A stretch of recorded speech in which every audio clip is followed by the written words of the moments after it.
Welcome to the Finance Auditing Committee of Thursday, March 24th, 2022. It is 10:36 a.m. and again, calling the meeting to order. And Madam Secretary, can you please call the roll? Thank you. Starting with Director Cochran. Here. Thank you. Director Giudice. Absent Director Grosball.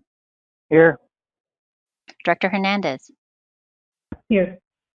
Director Maston. Here. Vice Chair Parr.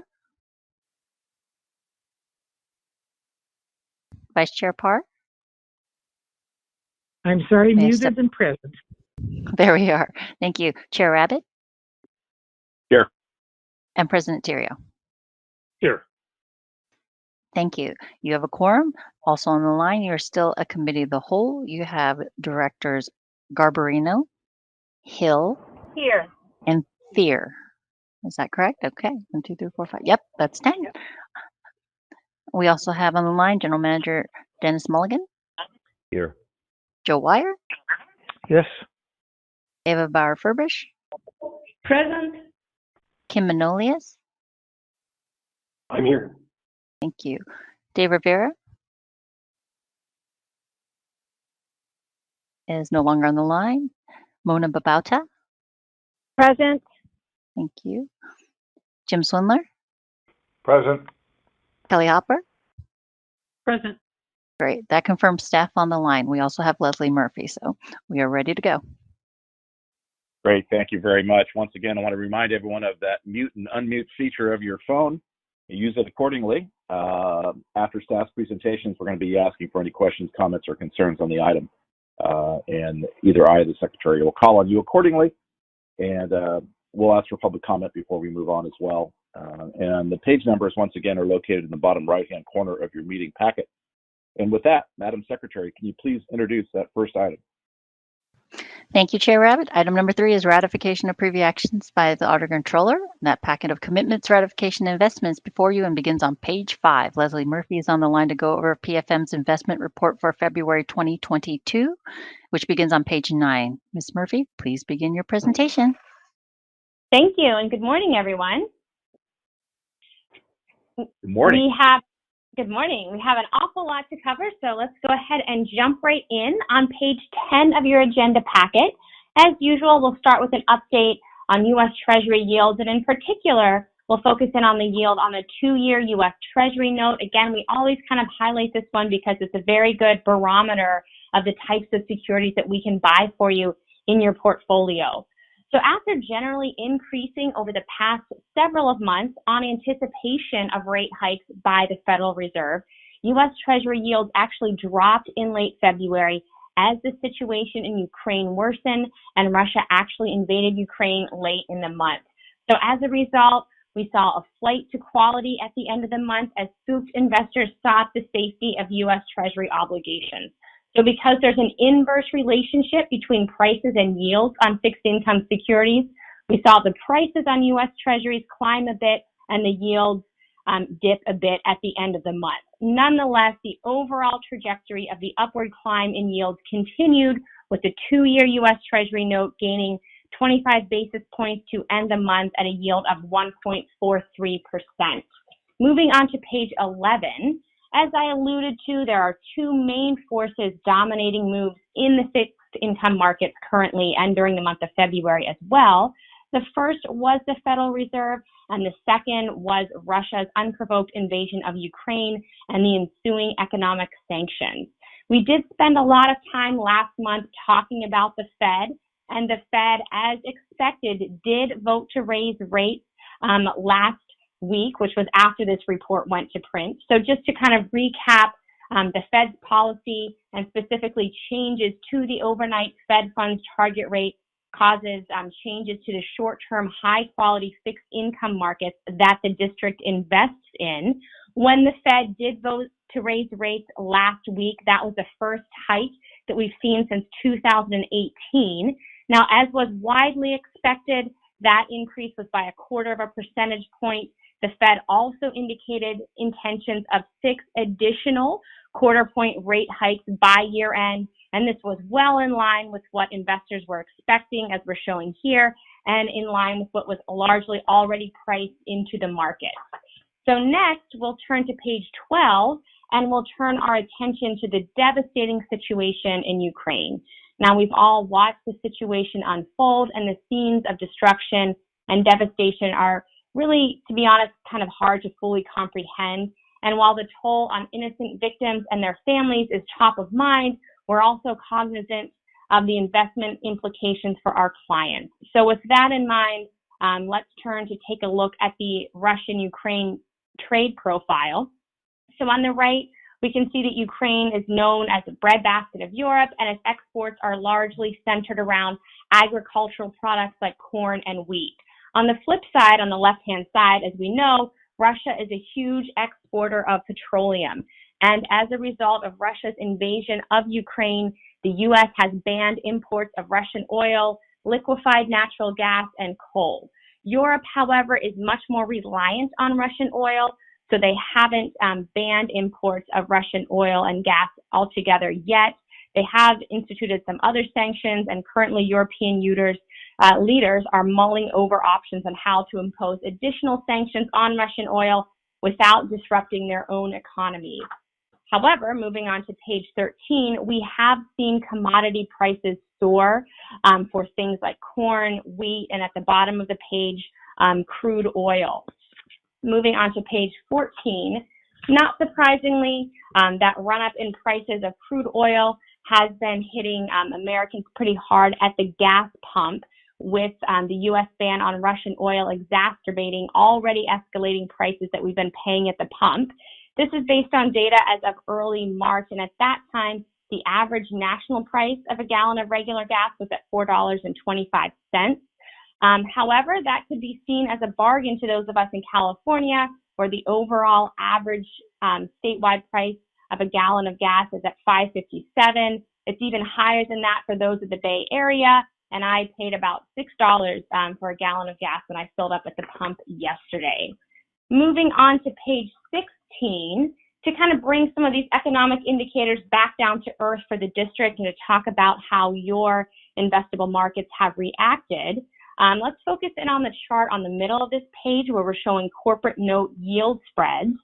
Now, what we're seeing in the markets is somewhat of a classic risk-off sentiment, as investors have somewhat moved away from riskier assets and favored the quote-unquote risk-free U.S. Treasury instead. So what we're showing on this chart in the middle is the difference in yields between high-quality corporate notes less the yields available on U.S. Treasuries of a similar maturity. So when that yield spread level increases, as it did in late February and early March, that means that corporate notes were attractively priced relative to U.S. Treasuries. So this did create some attractive buying opportunities in the district's portfolio. Moving on to page 17, we can see some details there. Similar to what we saw in January and February, once again, we saw some value because of the overall increase in yields and also that widening of yield spread that we looked at on the earlier page. So we centered our purchases once again on obligations with 3 to 5 years to maturity. In particular, corporate notes offered strong value, and we made some new purchases with yields in excess of 2 or sometimes right around 2.5%. Moving on to page 19 of your agenda packet, your portfolio does remain well diversified by both sector and issuer, and it is in compliance with both California government code and your investment policy.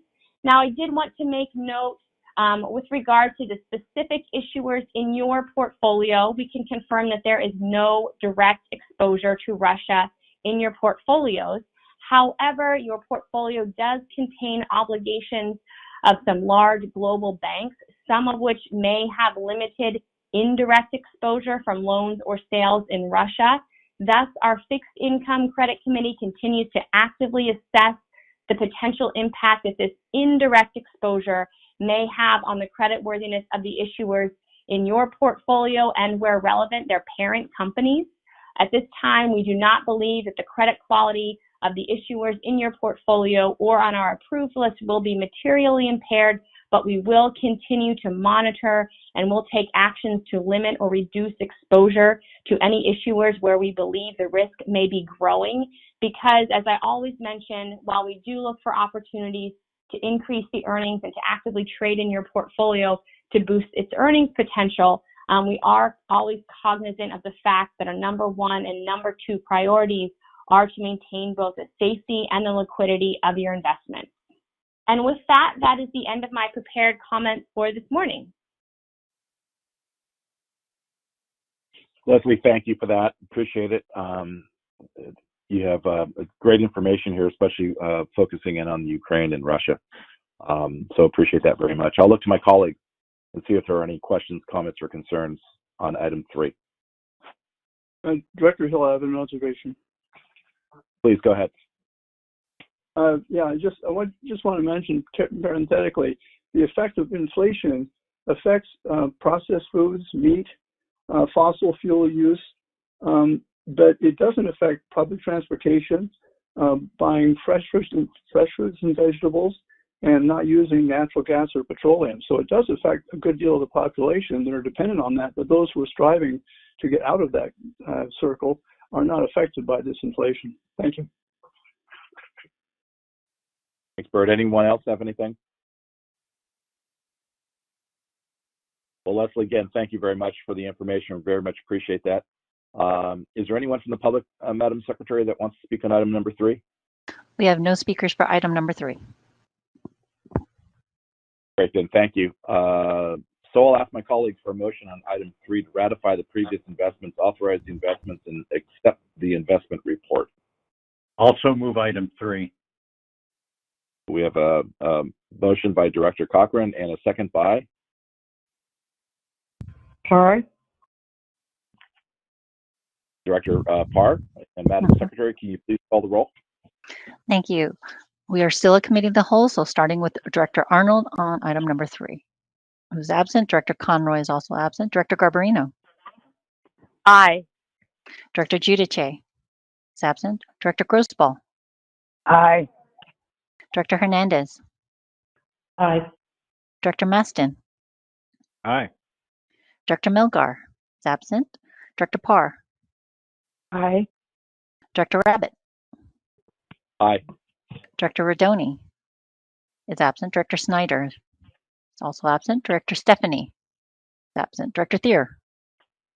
Aye. Second Vice President Hill. Yes. First Vice President Cochran. Yes. And President Theriault. Yes. Thank you. That's 10 ayes. Great, thank you. The motion passes. We'll continue then to item number 4A, which is a matter presented by the Building and Operation Committee seeking concurrence for the budget increase in the fiscal year 21-22 Bridge Division capital budget for project 1526, which is, of course, the Golden Gate Bridge Fiscal Suicide Deterrent System project. The staff report is on page 27. We just heard this morning the presentation from our Chief Engineer, Ava Bauer-Furbush, and at the Building and Operating Committee meeting. So if there are further questions, I'd like staff to continue. Are there any questions, comments, or concerns from directors on item 4A?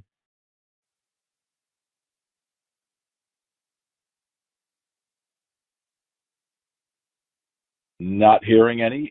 Before we take our vote on this particular item, is there anyone from the public wishing to speak on this item, Madam Secretary? We have no speakers for this item. Thank you. Then, can I have a motion on item 4A? Also move. Hill, I'll move. Chair. Or Madam second. Secretary? Got I it? assume you got that second? That's and right. If you could do a roll vote, please. Appreciate it. Thank you. We're voting on item number 4A with the first and second, starting with Director Arnold, who's absent. Director Conroy is also absent. Director Garbarino. Aye. Director Giudice is absent. Director Grossball. Aye. Director Hernandez. Aye. Director Mastin. Aye. Director Milgar is absent. Director Parr. Aye. Director Rabbit. Aye. Director Rodoni is absent. Director Snyder is absent. Director Stephanie is absent. Going to Director Thier. Aye. Second Vice President Hill. Yes. First Vice President Cochran. Yes. And President Theriault. Yes. Thank you. You have 10 ayes. Great. Thank you all very much. Next item, similar to the last, it's 4B. It's seeking concurrence for a budget increase in the fiscal year 21-22 Ferry Division capital budget for Project 2140 Ferry Vessel Rehab. The staff report's on page 39. And like I said, similar to the previous item, we just heard a presentation from Jim Swindler at the Building and Operating Committee meeting. So if there are no further questions for staff, I'd like to continue. Are there any questions, comments, concerns from directors on item 4B? And if not, is there anyone from the public who'd like to speak on item 4B? We have no speakers for item 4B. Thank you. Can we get a motion to approve item 4B, please? Mr. Chair, I'll move it. Great. And a second by? Director Maston. Great. And, Madam Secretary, can you please call the roll? Thank you. Voting on item 4B with a first and a second. Director Arnold is absent. Director Conroy is absent. Director Garbarino. Aye. Director Giudice is absent. Director Grossball. Aye. Director Hernandez. Aye. Director Maston. Aye. Director Melgar. Absent. Director Parr. Aye. Director Rabbit. Aye. Director Rodoni is absent. Director Snyder is absent. And Director Stephanie is absent. Director Thier. Yes. Second Vice President Hill. Yes. First Vice President Cochran. Yes. And President Theriault. Yes. Thank you. That's 10 ayes. Great. We'll move on then to item 5A to approve actions relative to the Low Carbon Transit Yes. Operation Program. That's also known as LCTOP or LCTOP. The staff report begins on page 43, and the Director of Capital and Grant Programs, Amy Fry, will present this report. Amy, welcome, and please begin your report. Thank you. Good morning, Chair Rabbit and directors. Can you hear me okay? We can. Great. Amy Fry, district staff. Before I walk you through the item today, I want to let you know that in general, when we bring grant-related items before the Finance Committee, it's usually good news, and today is no exception.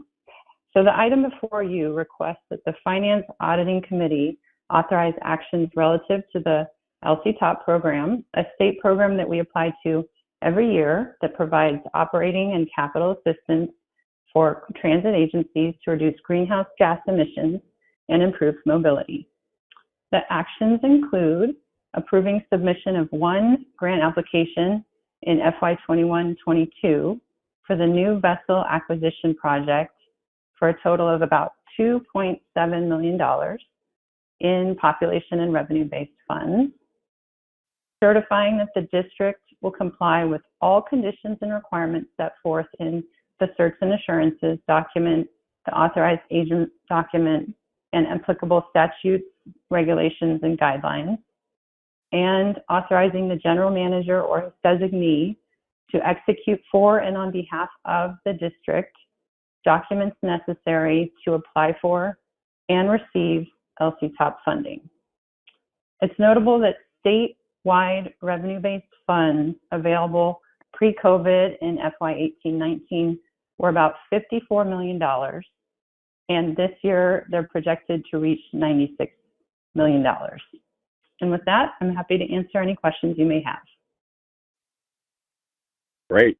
Always great to vote to accept funds from other sources, so very much appreciate that. I'll look to my colleagues. Are there any questions, comments, or concerns on this particular item? Director Maston, I have a question. Please go ahead. Yeah, the first recommendation is for a new vessel acquisition project. Will we be considering electric ferry? Not at this time. This is Dennis. The new ferry that we're contemplating is for Larkspur service. And at this time, there is no electric ferry with the speed profile and the ability to travel the distance to meet the Larkspur ferry requirements. So this time, we're not looking to procure an electric ferry.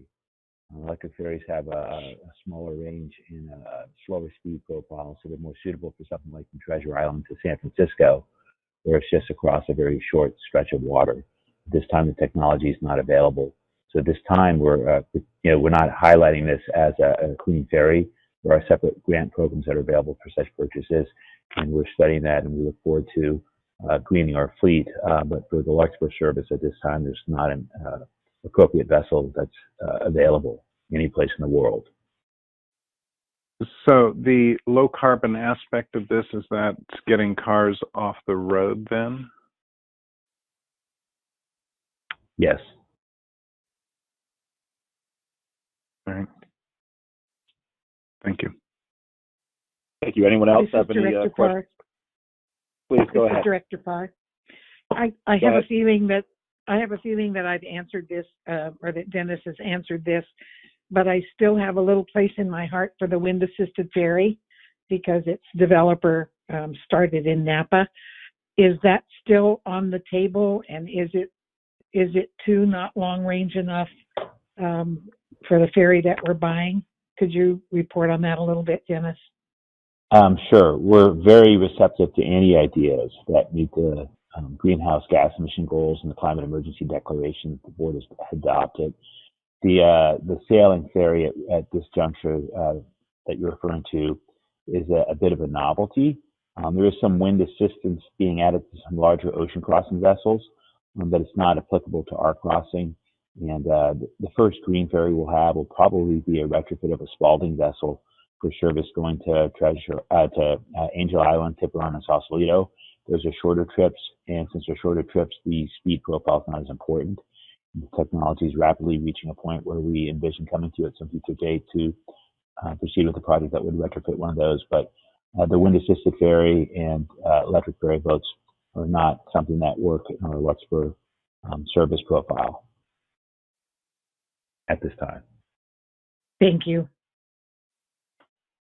Great. Anyone else? Director Hill. Not. I just want. Go ahead, I just wanted to. Yeah. Thank you. I'm sorry. I don't know if Dave Brody is here today or not, but I just wanted to point out that the fuels of I'd say low carbon diesel, etc., is really a fake, because the pollution occurs around the refineries process, but not in the Bay Area, not where we are in the Bay Area. So it really isn't, and we need to work through California on this issue, as you probably know. But just for the benefit of it, we're not really saving anything from the total in terms of carbon effect. Thank you. Thank you. Anyone else have anything?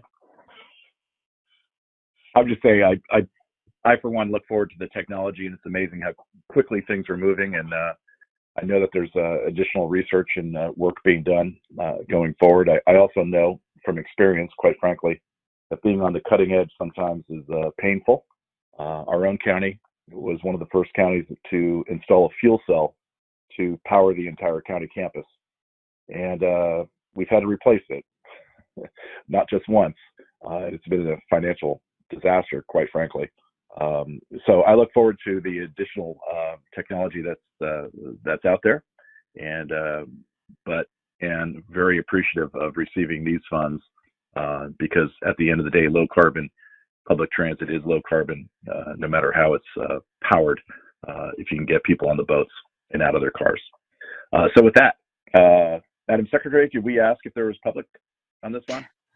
We do have one speaker on this. Mr. Pilpel is going to, I believe, join us in a second.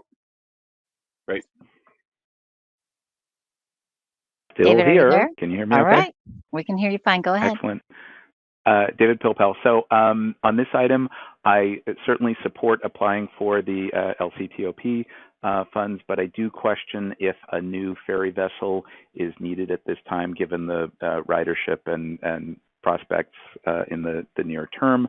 I'm wondering if another eligible transit project can be substituted, or because this is continuation of prior funding for this project, if ultimately a decision is I guess I'm wondering if a decision has already been made by the board or by the district to purchase a new expansion ferry vessel as opposed to the rehab work that's being done under a separate item and contract, or if that decision has not yet been taken, and if ultimately this new vessel is not acquired, if the funds can be reprogrammed for some other eligible purpose under the LCTOP funding guidelines. So those are my thoughts, but I certainly would not want the district to walk away from eligible state funding for this important program.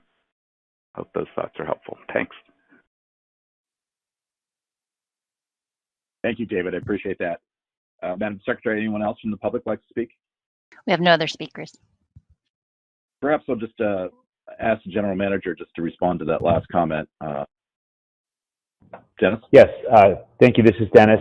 We need a new ferry boat to meet our existing needs. We don't have a spare in our fleet during the peak season. And so shuffling boats around and to not miss trips before the pandemic was quite problematic. We are now seeing a slow, steady increase in ferry ridership.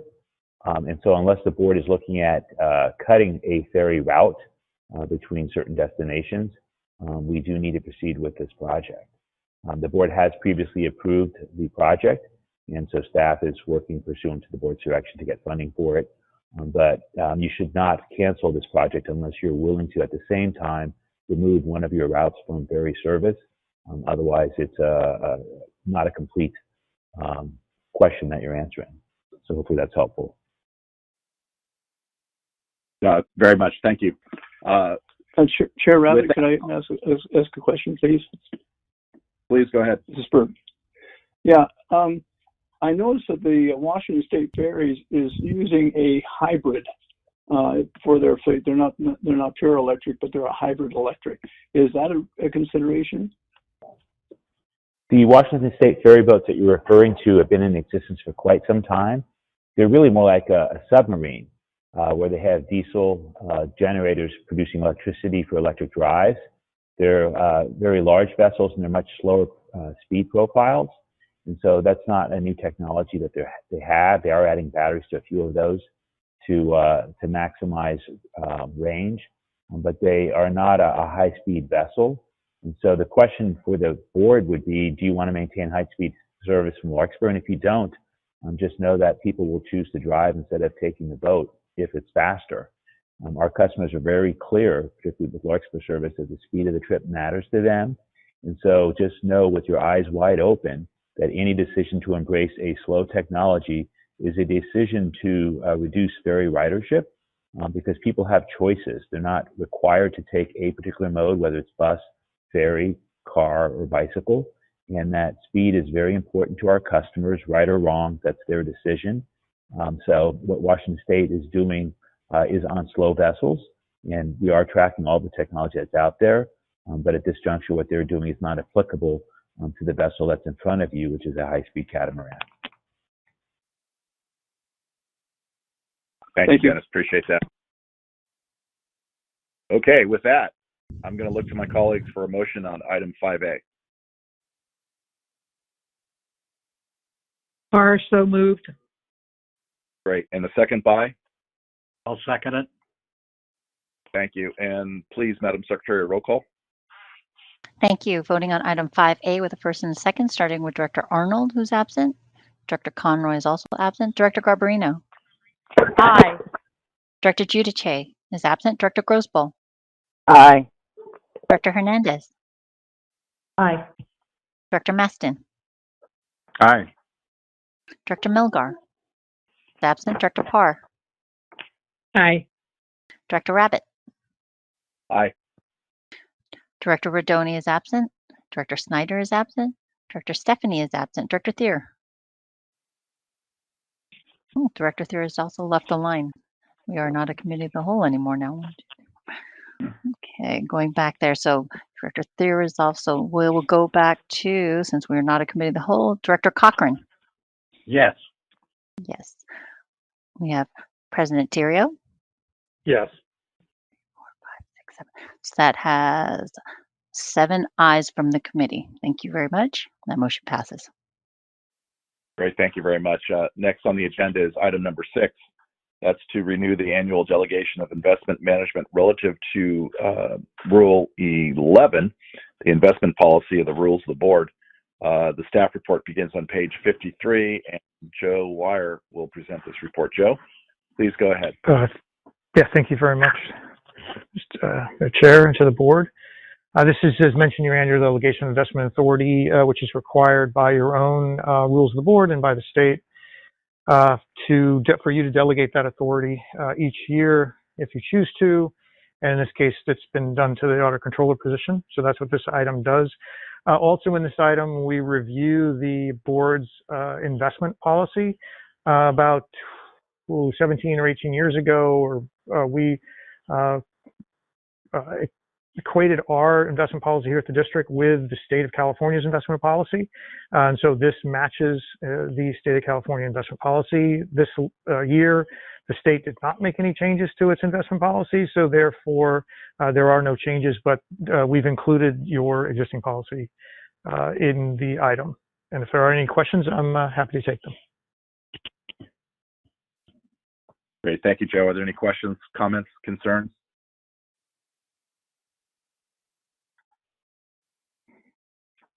We are not hearing any. I think that concludes the discussion on the item. Is there anyone from the public wishing to speak on item number 6, Madam Secretary? We have no speakers for item number 6. Great. Can I have a motion to renew the annual delegation of investment management to the Auditor Controller? Also move, Mr. Chair. Great, thank you very much. And a second by? Director Maston. Thank you. And Madam Secretary, can you please do a roll call vote? Thank you. Just a reminder, we are now just a committee, so I am going to only roll call committee members. Voting on item number 6, with the first and second, starting with Director Cochran. Yes. Director Giudice. Absent. Director Grosboll. Yes. Director Hernandez. Aye. Director Maston. Aye. Vice Chair Parr. Aye. Chair Rabbit. Aye. And President Terrio. Yes. Thank you. You have 7 ayes. Great, thank you. The motion passes. Next on the agenda is item number 7, to approve actions relative to the Enterprise Resource Planning Implementation Project. The staff report begins on page 63, and Joe Wire, again, will be presenting this report. Joe, go ahead. Thanks again, Mr. Chair of the board. This is a momentous item for some of us here at the district. And for all of us, it has a direct impact. This purchase of a new enterprise financial and resource system will have its effect on all of us. This is a key system for public entities like ourselves. It allows us to be accountable to our owners, in this case, the public, and also to our customers. And it tracks all of the inputs as they come into the district, resources, whether they be dollars or employees, dollars or employees, and they enable the district to provide its service to its customers.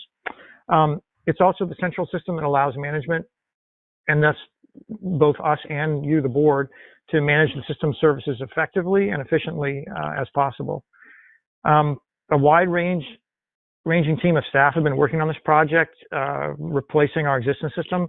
The project started over 4 years ago. It seems like a very long time. It has been a very long time.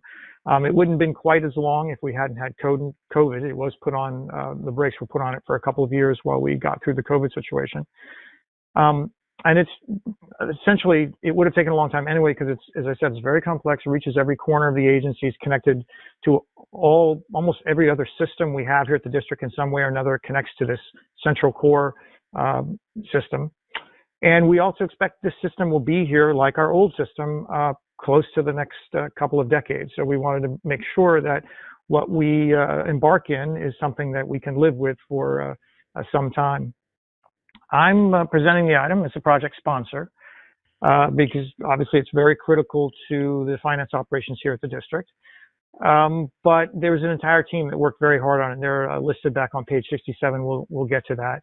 But also I'd especially thank Melanie Brown, the project manager, has been working on it for years to get it to this point. What the board's the Finance Committee first is being asked to recommend to the board is to authorize execution of a contract for an enterprise resource planning system.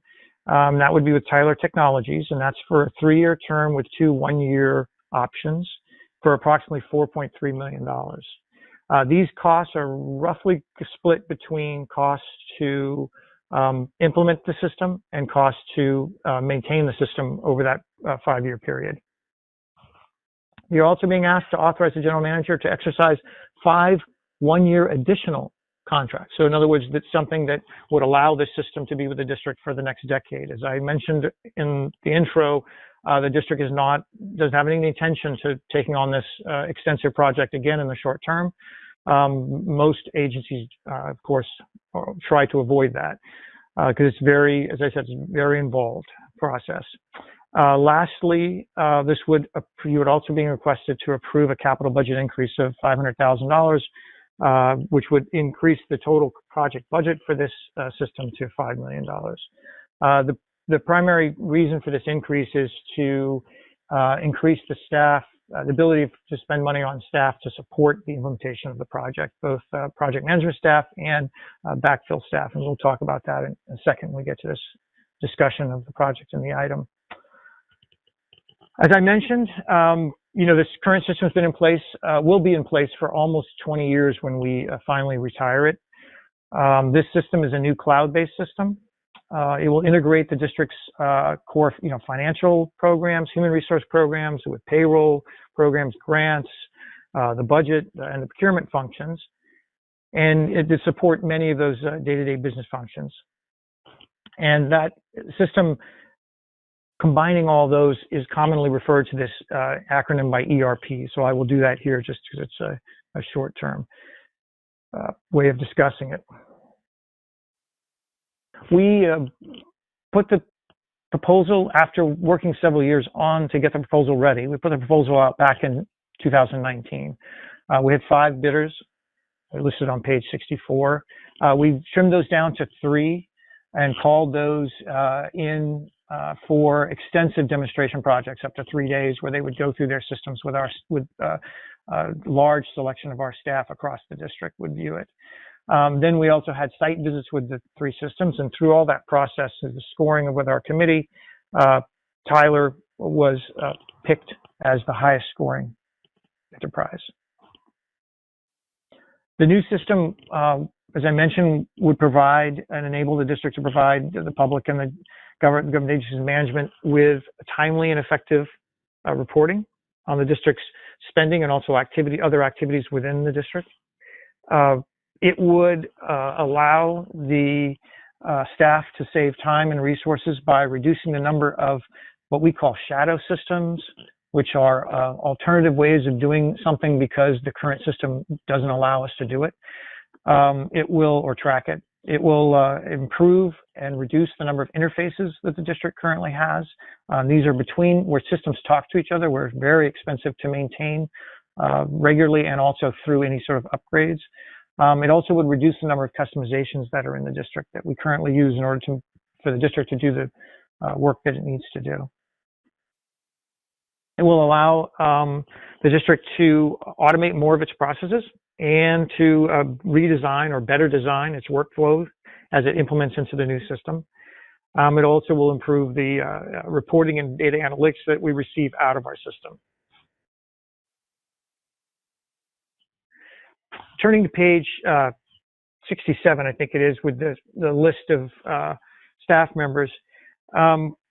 Just to give you an idea of just the core people involved, a lot more others have been involved. The district staff is truly aware of the risks and complexities that come with implementing any ERP system.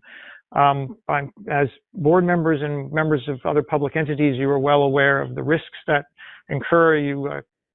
Every year you can read about implementation of financial systems or enterprise systems that have not gone very well. The district is well aware of that, staff is well aware of that, and have been planning extensively to make sure that that doesn't happen to us. And it went first by picking the system that we picked. It's a right size to the district. It's not an overwhelmingly complex and large system, but it's sophisticated enough for the purposes of an organization the size of the district. The district has examined its risks. It will hire temporary backup staff to ensure that day-to-day activities don't draw our subject matter experts away from implementing the system, so that the system's implementation either doesn't go faulty or get drawn out over long periods of time.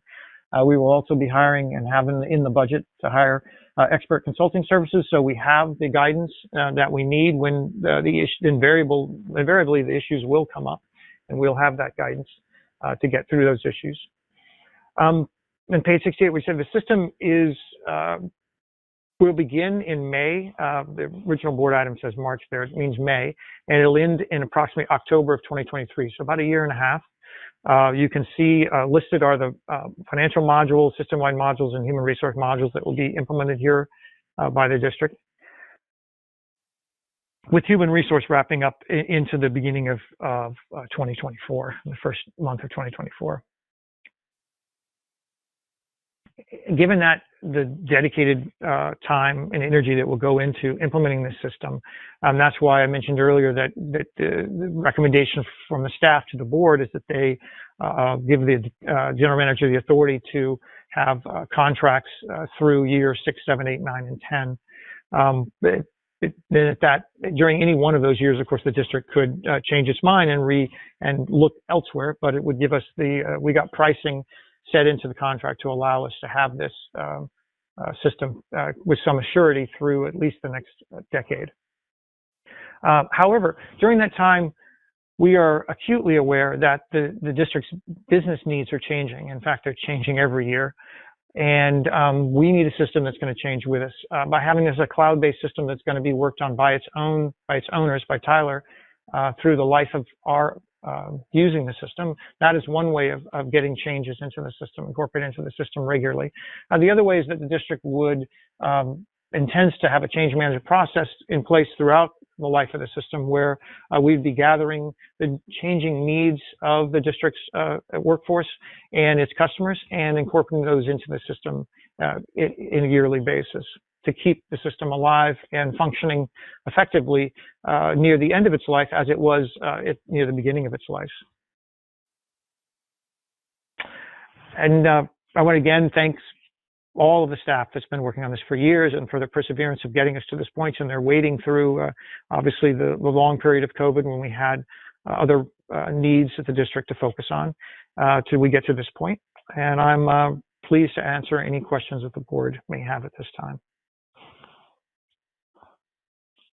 Thank you, Joe. Appreciate that. And I'll look to my colleagues. I know this is a huge undertaking and not to be taken lightly, but I also know that much needed to make sure that we're staying on top of things with our technology and whatnot. Colleagues, are there any questions, comments, or questions for Joe on this particular item?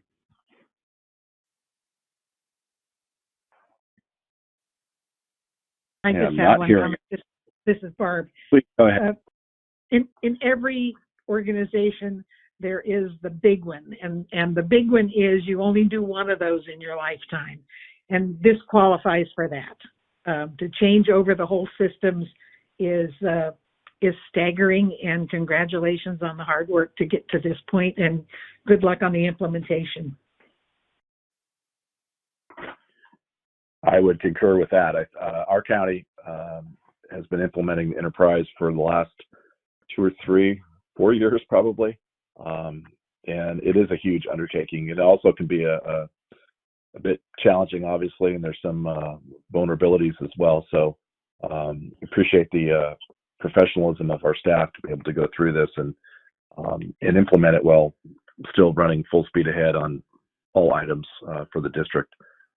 Again, anyone else have any questions, comments, or concerns? And if not, I'll ask Madam Secretary. This is Patty. Sorry, Patty, I apologize. I know I'm not a member of the committee, but I just wanted to laud Joe and his staff on the comprehensiveness of his report and thank him. Thank you very much. Appreciate that. Madam Secretary, anyone from the public on this particular item? We do. We have David Pilpel wishing to speak on this item, so I'm going to connect the call. David, are you there? I am. Can you hear me? We sure can. Go ahead. Okay. So yes, this is a big deal. I support the proposed action, a good comprehensive staff report in writing, and what you just heard verbally.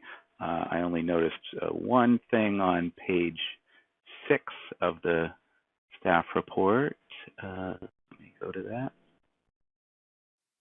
Page 68 of the packet, in the middle, the financial module says CAFR statement builder. I think that should now be the Aquifer statement builder, since we're not referring to it as the CAFR anymore. Anyway, I apologize. I did read the staff report.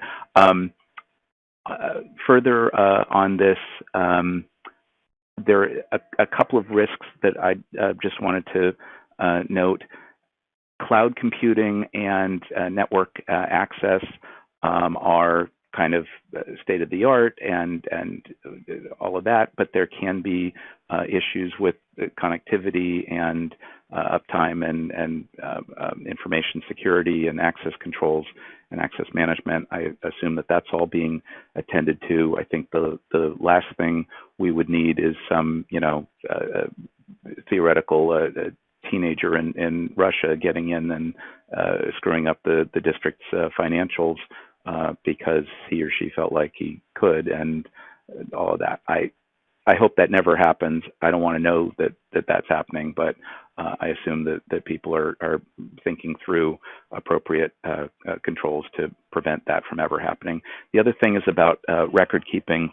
There was a recent audit report in San Francisco relative to some bond expenditures that noted that when San Francisco went from its prior budget and financial system to a new Oracle-based system, that some backup documentation for labor record keeping was lost or was not able to be accessed in the same way.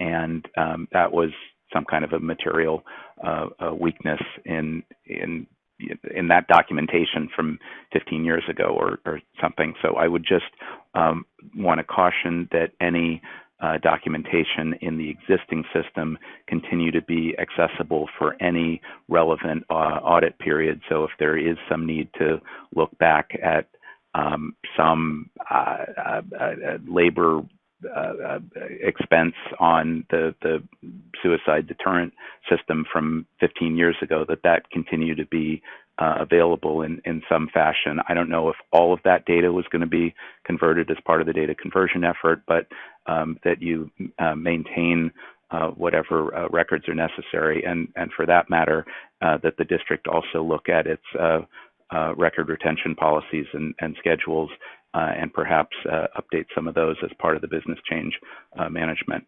effort here. So those are just my comments, but again, great staff work, and I'm sure that what I've commented on has already been examined and considered. Thanks for listening. Thank you, David. Anyone else, Madam Secretary? We have no further speakers. Okay, great. I'll bring it back and again, look to my colleagues for a motion on to approve item number 7.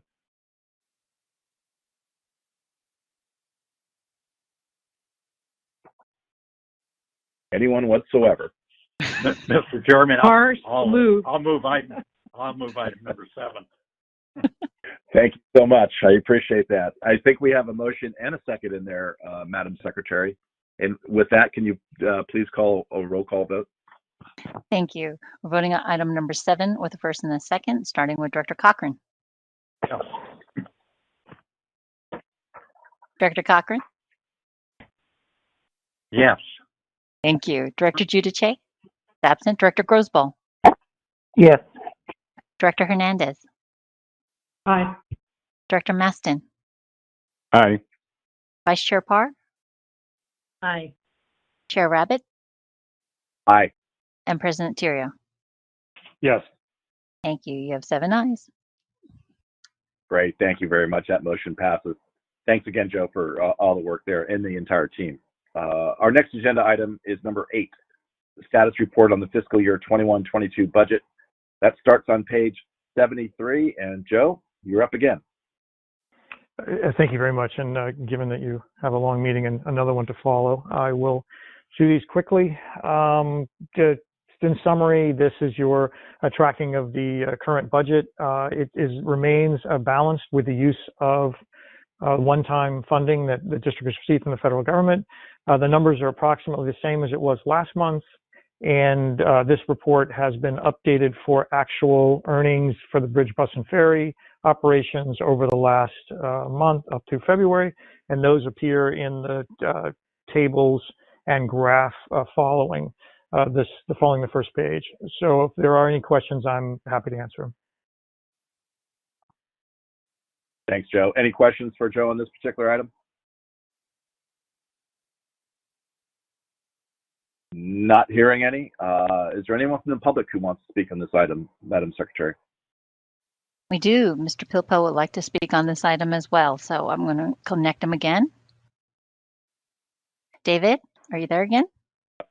I am. This is it for me for today, I promise. Okay, and I will also include some general public comments, so I'll wrap it all up into item 8. So bridge traffic seems to be returning, but bus and ferry continue to see ridership and revenue challenges. I'm starting to think that a clean planning, operations, and marketing review of bus and ferry services may be helpful to give some deeper thought on frequency, reliability, routes, speed, and stops, and what matters most to customers, past customers, current customers, potential customers. Is restoring frequent service on the 4 through Mill Valley the most important thing, or is more frequent and more reliable service during midday on the 101 corridor more important? Is it a combination of all those things? I know we've gone through all those things before, but I think it's not just at this point a question of restoring services that have been put aside for 2 years, but maybe it's another examination of the basic transit system and what makes sense given the new economy, where people live, where they're going, what they want from the district's transit services. I feel like I know less about that now than I did back in the old days, and maybe just some kind of refresh there, led by Ron and folks, would be useful. Maybe the district already knows the answers and they're doing the right thing. I don't know. That was my thought on bus and ferry ridership and revenue. Overall, district finances look good, but there's more to it. The federal and state one-time funds are clearly helping. I did not go back and recalculate the fiscal cliff date due to the latest ARP funding award, but it's clearly more than another year, so it's much farther out. Perhaps not all of that latest $75 million ARP award should go to operations. Perhaps some of it should go to state of good repair projects, fleet, facilities, equipment, systems. Perhaps this is an opportunity to do things like the District 3 resurfacing, the Division 3 resurfacing project, and other small and medium and maybe even some larger projects to restore more of the transit side to a state of good repair, and that involves both bus and ferry, perhaps also some district projects. There's also a continuing big disconnect between one-time sources and uses. All of the federal funds are essentially one-time sources, but are going to continuing uses, so that structural problem between one-time and ongoing sources and uses is there. I'm hoping that a new strategic financial plan will address that and better align one-time sources and uses versus ongoing sources and uses. And just finally, it's not yet clear to me what Governor Newsom's proposal this week for 3 months of free transit would mean for passengers, for the district for operations for the various agencies. I'm sure more of that will become clearer over time, particularly as that becomes legislation in Sacramento, if that's what's required to make it happen. Anyway, those are all my thoughts for the day. Thank you for listening, and I'm done. Thank you, David. Appreciate you staying engaged. Madam Secretary, anyone else in the public like to speak on item number 8? We have no further speakers. Great. So no actions required on this item, and we'll move on then to item 9. We have the monthly review of Golden Gate Bridge, traffic tolls, bus and ferry transit patronage and fares. That starts on page 83. Joe's going to present this item as well as 10A, which is the monthly statement of revenue and expenses. That's on 95, page 95. And 10B, monthly statement of capital programs and expenditures, and that begins on page 105. Joe, back to you. Thank you very much. And again, just in the mentioning of time, we can, on the first item, item 9, we can turn to the chart on page 85, which has your bus, ferry, and bridge earnings over the course of the fiscal year. As mentioned, bridge has maintained its positive growth, but it's still anywhere from 15 to 20% below where it used to be. And overall, its earnings are above last year by 26%, but they're below and they're above the budget, what we expected. So that's good news for just financial planning. When you look at the bus and the ferry, they're both, bus especially is a little below budget. Of course, growth has incurred, and they're still running anywhere from 70-ish%, which is 75% below where they used to be. And then the ferry system is in a similar state. It's slightly above the budget, and its growth has been very good from last year. However, it's still about 75% below where it was in the past. If you turn to page 91, those are the tables where they have graphs where we look at how it was compared to the pre-COVID time, and you guys can look at these at your leisure, but just looking at the first one on page 91, you can see the bottom of the page is revenue, and that new yellow line off to the left, if you have it in color. If it's in black and white, it's a very short little stubby line, second from the bottom to the left on the graph, represents the new fiscal year. And you can see revenues, growing out of January, but not quite back to where we were in December before we had the drop off for the holidays and for the latest virus surge that we had there in the January timeframe. And then the same two graphs exist for bus and ferry, bus next and then ferry after that. And again, you can see we're growing out of the holiday period, slightly up, but very long way from the two top lines, which represent pre-COVID time. And with that, we will turn to the next item, which is on 10A, which is the finances. If we look at the first page, which is page 95, I think the takeaway here is that without these numbers that you see on the page represent revenues. The first set of numbers are the revenues coming from top to bottom, and they represent one-time funding involved. There's about 19.4 monies in one-time funding. If you didn't have the one-time funding in there, revenue still would have been up quite a bit from last year, about $23 million up from last year, but not quite as much as you see on this sheet. And the increase, not counting one-time funding, is actual growth for the district, and that's what we're monitoring, because as mentioned by the caller, the one-time funding will eventually go away, and the district will need to live on its own ability to earn revenue like it did in the past. So that gap is closing. Unfortunately, it's still there. The actual expenses, which is the next set of numbers down, they've grown by about $5 million this year. And then when we look at the combining consolidated revenues over expenses. If you take out the one-time revenues, the shortfall through the first 7 months is almost $23 million. And that, unfortunately, you have to do the math by looking at the previous chart, but I'll tell you the shortfall is about $23 million. Last year, that at the same time, that shortfall was $41 million. So, and this is both of those are without one-time funding. So we've improved from a shortfall of $41 million to a shortfall of $23 million through the first 7 months. So definitely moving in the right direction. We all hope that it continues, and that's what we'll be monitoring. In the meantime, we do have sufficient one-time funding to get through this fiscal year and next fiscal year, and most likely even the following one. And we'll be talking more about that when we bring the budget to you in May. The capital report is on page 105. That looks at the capital budget through the first 7 months of the year. Spending is about 52%. If there are any, and that's fine so far. We'll look at both these reports in a little more detail next month, which is the quarterly, when we kind of do the quarterly review. So if there are any questions on any of these three reports, I'd be happy to take them now. Great, thank you, Joe. Looking at my colleagues, any questions, comments, concerns for Joe?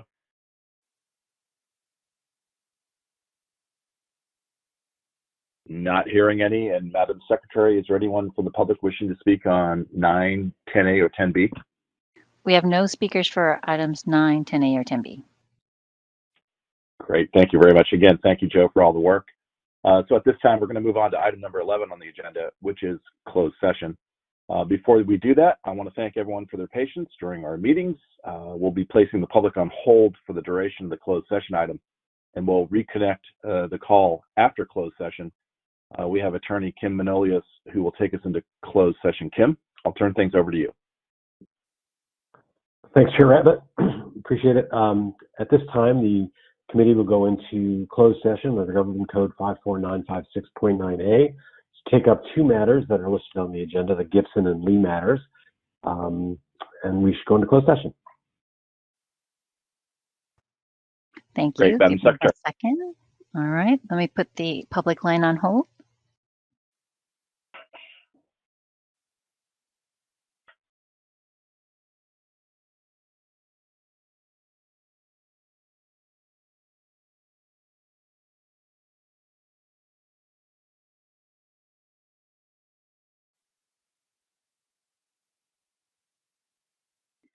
Thank you, everyone. We are back in open session. Great, thank you very much. Thanks. Kim, can you please report out on our closed session items? Sure. The committee met for a conference with legal counsel regarding existing litigation under Government Code 54956.9A regarding the two matters on the agenda, the Gibson and Lee matters, and the committee gave staff the appropriate guidance as to how to handle the matters. Thank you. Great, and thank you for the work. Moving on then, Madam Secretary, is there anyone from the public wishing to address the committee on item number 12, public comment? We have no further speakers for finance.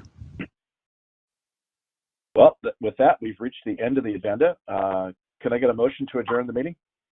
So moved. And a second by? Second part. And hearing no objections of that, this concludes our meeting of the Finance-Auditing Committee. Thank you, everyone. Thank you, especially the staff. It is 11:43 a.m. Thanks, everyone.